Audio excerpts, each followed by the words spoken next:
that reveals any object or place, attaining the space of oneness with the source Paramashiva.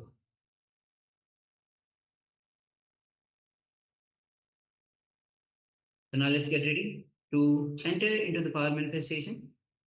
We'll be seeing picture blindfolded through the third eye, the power of third eye.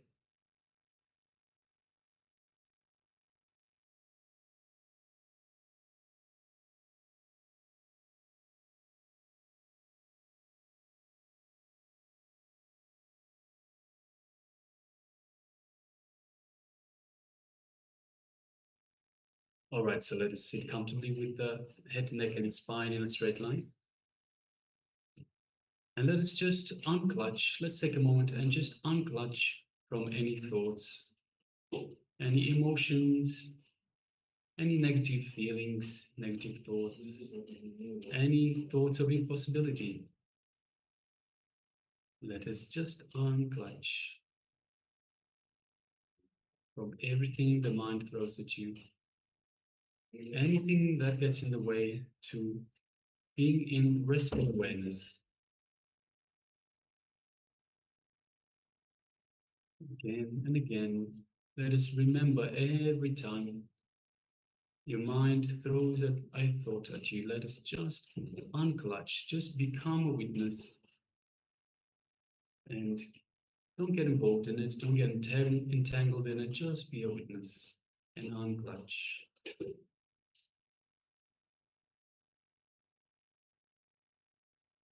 Now, let us move our awareness to the inner space, to our inner space, which is just below the heart center, the Ananda Gandha.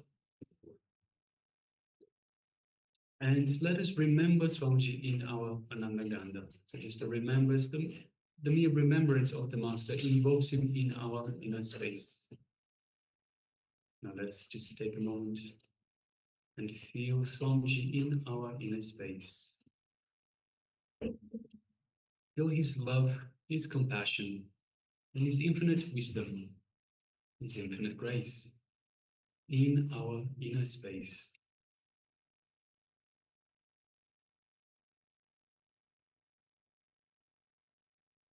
Feel his energy just flowing throughout our entire body, reaching out to every part of our body. Every cell feeling rejuvenated, energized by this superconscious energy that Swamiji is radiating.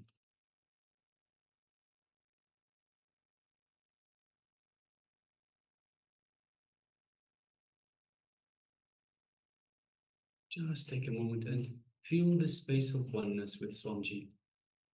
You are one with Swamiji.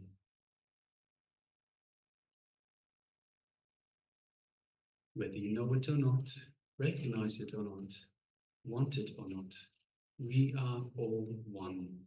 We are in oneness. In oneness with Swamiji, in oneness with Paramashiva. So just take a moment and feel this space of oneness.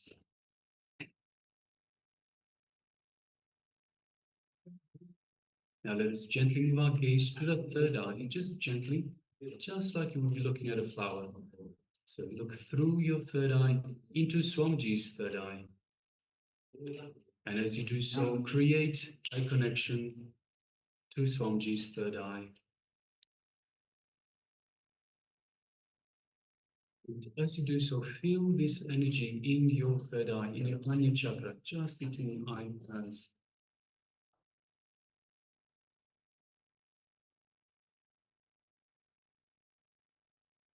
Now let us start chanting the Mahavakya. Om Nithyananda Paramashivoham. Om Nithyananda Paramashivoham. Om Nithyananda Paramashivoham. Let's continue chanting the Mahavakya. And from this space of oneness with Swamiji, let us manifest the power of third eye vision. The image is being displayed for you.